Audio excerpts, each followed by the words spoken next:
All the Queen's Men, Season 4, Episode 16, gagged me. Now, that was a finale. It was super good. And guys, comment down below, R.I.P. Midnight, if you think he is really gone. And before we get into this recap, guys, you know what?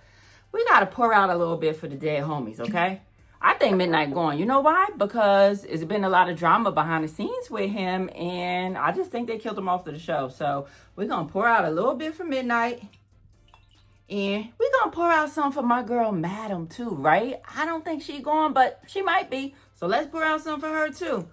All right. And now let's get into this recap. But before I do, guys, if you're new here, I realize that you could be on any channel in the world, but you're right here with me. And I really do appreciate that. So before we get started, go ahead and like this video because it really does help the channel out. Also, subscribe to the channel if you do enjoy watching TV show reviews and also movie reviews. So episode 16 kicks off with Madam in an empty courtroom praying to God that she is found innocent. And she is saying in her prayer, like, God, I know I don't talk to you often. I know you don't hear from me. And you know what that got me thinking about? That Nas song, Braveheart, right? I only pray when shit is fucked up. I only pray when my life is looking bad luck. Something like that. But comment down below if you know that Nas Braveheart song featuring Jungle. But anyway, she was praying to God, just telling him like, yo, keep me out of jail because I take care of a lot of people. They need me, especially my daddy. And I know I did a lot of harm, and forgive me for anybody that got caught up in the crossfire and got hurt. Now, my thoughts on this was Madam was praying kind of loud, right? I know it's just a TV show, but I'm like,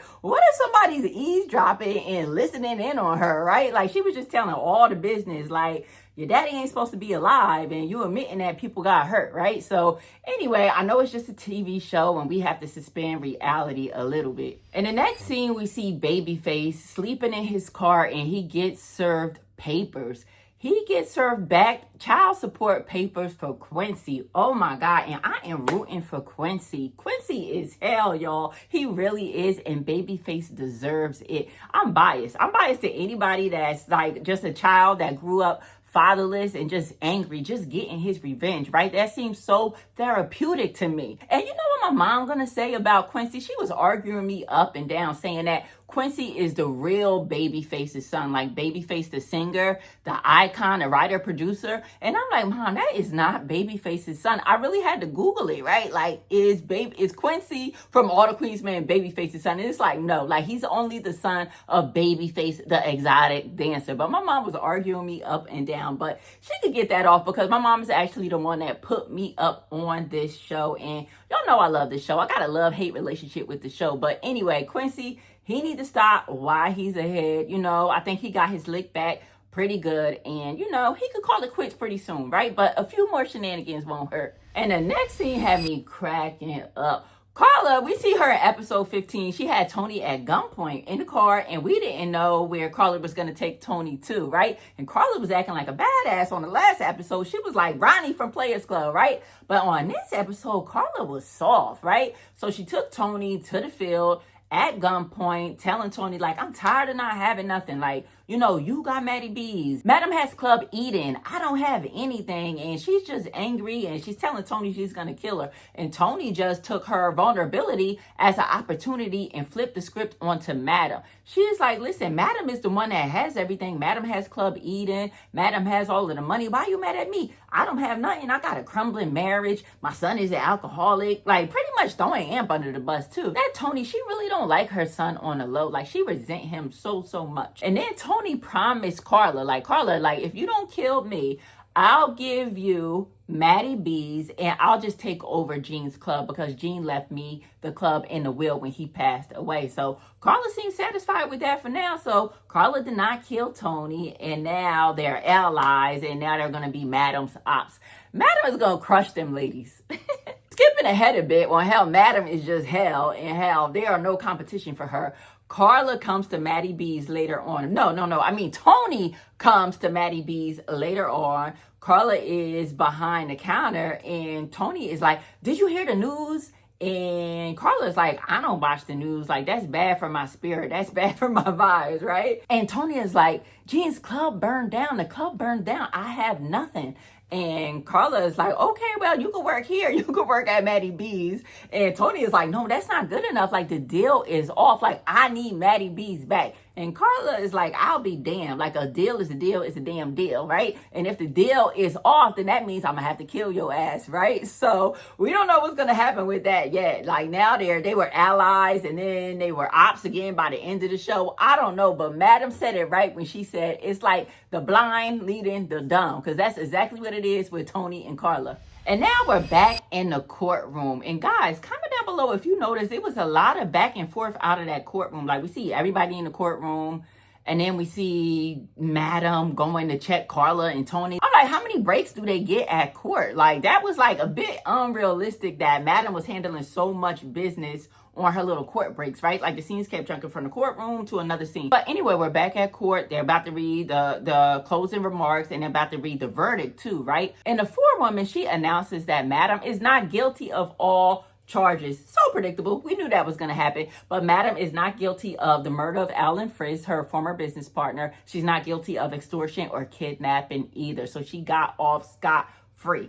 And when she was about to walk off, she got her whole crew with her. I love to see that her whole staff was right behind her. And Concierge says to her, like, ooh, well played, right? But I hope that you're bulletproof too, right? So that was just a little clue to me. And I feel like Madam, she should have strapped up at that point. I mean, I know she's always strapped, but I mean, she should have had a vest on, something, you know, upped her security just to protect herself just a little bit more. But anyway, also, while that verdict was being read, Detective Davis was crashing out. She was so upset that Madam is getting off. And I think that they are going to handle Detective Davis really, really soon. In fact, we're going to talk about it a little bit later, but Detective Davis, to me, might be one of the suspects that possibly shot Madam. But we're going to go over the suspects in just a bit. And now everybody is heading back to Club Eden. They're about to celebrate Madam's victory. And we see that Babyface confronts Quincy about being served the back child support paperwork, right? And Babyface punches Quincy. Like, Babyface is so not a real man. It makes me curious about how was Babyface's relationship with his father. I can't remember if he ever mentioned that in previous seasons, but he is just so not a real man. Like, that is still your kid. Like, and if you don't think that he is, set up your own paternity test. But why are you punching him? Like, that is your son. Like, I am just so baffled by Babyface, but that's why his car got repossessed at the end of this episode too, right? So now I don't know where Babyface is going to sleep at, because Tandy was no longer making those payments on the car. So Babyface is again just going out really sad. Now let's talk about your boy Al Fuego. Now Al Fuego found out that it was Big D that was the one sending the text messages like, I know what you did, and sending pictures as well from the unknown number. He used his tech skills, and it traced back to Big D. So he beat Big D up in the locker room, and Big D is going to say like he was just joking around, and that he was going to tell Al Fuego later on that night that it was him joking around. But I'm still curious to know, what is Big D's plan? What is he doing? Because again, he used to be an informant, right? We all know that from the last season. So what is his real scheme? Because he was not joking around. He was not just pranking him, but he really did have a plan involving sending those messages to Al Fuego. He had a scheme. Gonna say he was gonna tell him later on that night. I do not trust Big D at all. And hopefully Al Fuego does not anymore either. Now let's skip over to Dime. We see that Dime, she goes up to Maddie B's too. But everybody just be popping up at Maddie B's. Maddie B's is the spot. And she goes ahead and she checks Tony. She goes in there, she grabs Tony by the arm like, what did you say to Amp? You know, you are a bad mom. You got him about to hit the bottle again. You know, he's been trying so hard to be sober. And Tony is like, that's not my fault if he's weak and he wants to drink. And Diamond's like, well, alcoholism is a disease. And Tony is like, no, he's just weak.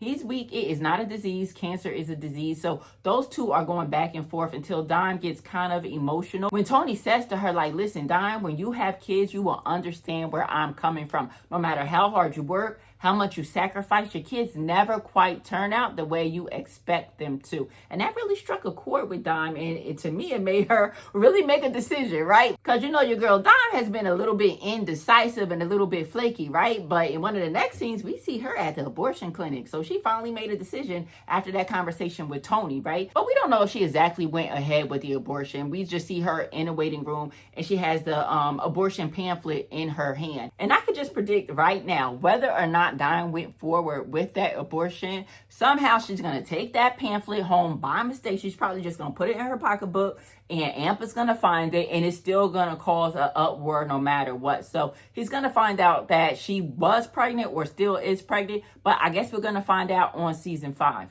But my thoughts on Dime checking Tony like that, I do not agree with it. Dime, stay out of it. Mind your business. That's one of the best things you could do. Mind your business. Because you don't know when Amp and his mom is going to be cool next week and you don't went up there and check this lady, right? You can't be grabbing on nobody's mom like that either. And you don't know if Amp would be upset, even though he beefing with his mom, if his mom was to tell him that, if Amp turned on you. So I don't agree with her going up there and, you know, try to check Tony in the way that she was doing it. Very disrespectful. No matter if Tony does deserve it or not, I just don't think that is Dime's place. Now let's talk about the celebration. At Club Eden, we see everybody just toasting with champagne glasses and they're celebrating Madam's victory. And I bet her employees are just so happy that she didn't go to jail, for one, because that's their job, that's their livelihood, that's how they get their money. And also just because they really respect Madam. But anyway, Smoke was at the celebration, so Madam goes up to Smoke like, listen, I got a job for you. And he's like, word? Okay, where there's smoke, there's fire. You know I got you, right? And in one of the next scenes, we see Smoke take D.A. Rods out with an electric chair. And I just want to know, where is this little kill room that Smoke uses, right? Because he got all kind of props and stunts that he uses. He was dressed up like a little old school judge or a judge from another country. I don't know what kind of costume that was. And he really had D.A. Rods in the electric chair. But I would have loved to know how he kind of scooped her up, how he kidnapped her. I would have loved to see that part in this episode too. But nonetheless, D.A. Rods is off the board. But honestly, I really wish it was Detective Davis in that electric chair instead of D.A. Ross, because D.A. Ross is so frustrated, it seems like she's about to give up on Madam. In fact, it seems like she just wants to give up on her job as a DA, period. Whereas Detective Davis, she's real gung-ho. She's like a dog with a bone. Like, she ain't gonna let Madam slide and she gonna keep coming for her. So I wish it was Detective Davis instead of D.A. Ross. Now, this next scene had me cracking up too. We see Naima outside of Club Eden later on that night, it looks like, and she has a big poster board of Doc's picture on there and saying something to the effect of stay away from this man, he drugs women.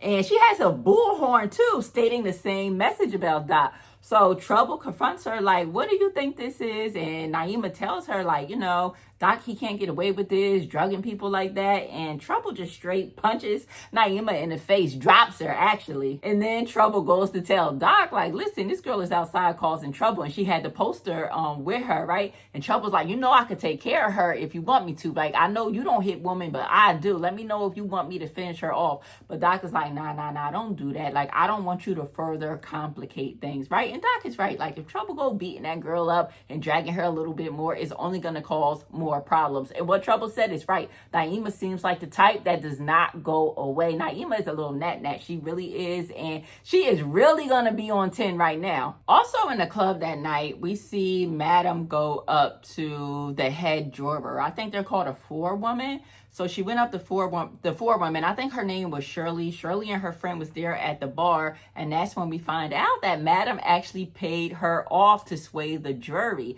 And the woman says like, hey, the jury was hard to sway. Like, it was not an easy task. So if Madam did not bribe this woman, then she would have definitely been found guilty. And my thoughts on that is, if she knew that she could get to Miss Shirley or whatever her name was, right, and bribe her and sway the jury, then why did she have to get up there on the stand, Madam, and incriminate herself? Why did she have to talk about she was laundering the $3 million for concierge and all of that? Like, I really just wish that part didn't happen. Or I wish they just would have wrote that section of the show a little bit better, because it was no need for her to do all of that if she could have just went and paid one of the jurors. She could have went up there with a whole nother line of defense, right? I don't know. Maybe I'm crazy. Comment down below. Let me know your thoughts on that too. So now I believe it's the next day, and Madam is having a groundbreaking ceremony for a new daycare that she's opening in the community. So she has the shovel. She's about to actually break the ground. And mind you, everybody is there. I'm talking about the press. We have the Mayor Tandy is there.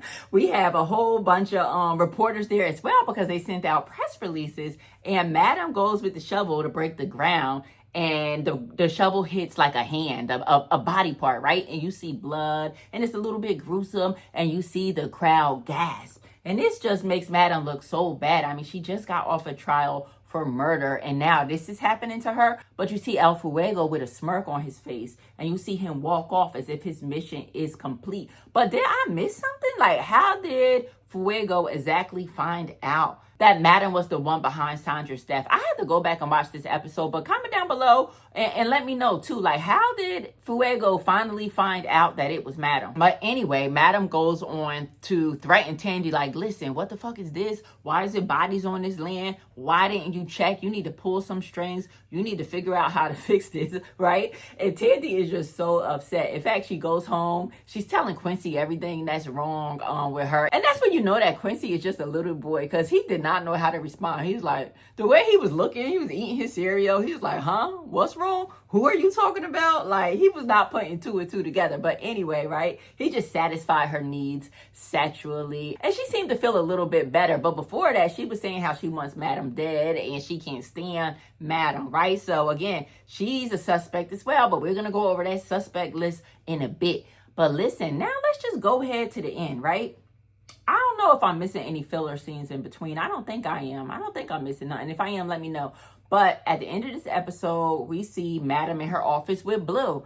And Blue is like, you know, Madam is trying to tell Blue, go home. Like, you've been here since the groundbreaking ceremony. Won't you go ahead and get some rest? I'm good. You know, I got my strap. You could go ahead, leave, go get some rest. And Blue's like, you sure? Because I really, really don't want to leave you. And Madam was insisting that Blue leave. So Blue left out the door. Not even like a minute after Blue left. I mean, Madam was just lighting up her cigarette. And somebody comes in, right? And we see Madam's face looking shocked. And she's like, how did you get in here? And the person shoots her in the chest, right? And Madam was able to reach for her strap, and she got one lick off too. And I believe that she injured the shooter as well. She shot the shooter, right? But Madam was going out like a G. This was a good scene. Like, as she was going down, the way she reached for her strap and she got her lick back too. I love that. But I do think that if that shooter really would have wanted her dead, like, they really could have just killed her. Like, why just shoot once? Give her a time, because Madam was struggling to get to that strap. It's not like she got to the strap instantaneously, right? Like, they could have really just got off a bunch of shots on Madam and murked her. But I guess they really didn't want her dead. And I wonder who it was, right? But we could see that it was somebody that was light-skinned, right? My first thought was Trouble, but Trouble and Madam don't have any beef whatsoever. But the way the figure looked, it was light-skinned and it had like a shape kind of like Trouble, right? But then I thought about El Fuego, but I really don't think El Fuego will murk Madam. I think if anything, he would want to taunt her and see her suffer. I don't think he would go in there and shoot her. Then I was thinking maybe Detective Davis, because again, just the body shape was just a little bit womanly, a little bit fluffy. And then I was thinking about maybe Tony or Carla too. It could be one of them. I don't know who shot Madam, but comment down below and let me know, who do you think shot Madam? So let's talk about the suspects, right? Again, so let me make this suspect list clear. It could have been Tandy too, right? So we got Tandy as an op. We got Carla, Tony, Concierge, El Fuego, Detective Davis. What about even that guy, Lola's husband, right? It could be Lola's husband. Like, that's at least 7 people that could have shot Madam or tried to have Madam shot. But we don't know who did it. But wait, before this scene, we have to talk about Midnight. Oh my God, Midnight. And again, I think Midnight is gone, but Midnight chilling in his apartment, sitting on the bed, and he gets a knock at the door. He opens the door and it's Renee, and Renee automatically just stabs him as soon as she comes in. and she gets on top of him on a bed and she stabs him continuously. It seems like she at least stabbed Midnight at least 5 times. So he pretty much might be dead, especially again with just all the behind the scenes chit chat we've been hearing that Midnight is leaving the show. They might have just killed our boy off of the show. But what a sad way to go with Crazy Tail Renee killing him. I don't like that kill at all. I just wish it would have been somebody else. And Renee screamed out, if I can't have you, nobody can. But I can tell you this, Renee will not be living long. Like, Madam does not play that. Like, if you killed Midnight, they are coming for Renee. Like, when Renee was initially introduced to us, I really just thought she was a ploy from Detective Davis or D.A. Roz or something. But she was really just batshit crazy. Like, she was just there for Midnight all along. And she really just wanted Midnight to be her boyfriend. That is crazy, right? But anyway, he might be gone. We don't know. We'll have to see. We'll have to find out on the next episode. But this series finale was lit. And I was so happy to see so many different cliffhangers, because if there weren't as many cliffhangers, I would have been thinking like, oh, we're not getting a season 5 where all of the whispers again that it's a lot of drama behind the scenes of All the Queen's Men. I'm just happy to see cliffhangers, because that lets me know this was just a season finale, not a series finale. You know what I mean? So anyway, guys, make sure you like this video if you made it this far, and also let me know what other shows you're watching. Now that All the Queen's Men is about to end, I'm just curious to know what other shows you're watching. I will be reviewing Beauty and Black and Reasonable Doubt. And I'm thinking about doing this HBO show that comes on in a few days called Task. Let me know if you heard of Task, guys. I love you all. Thank you so much for watching this video, and I'll see you next time. Peace.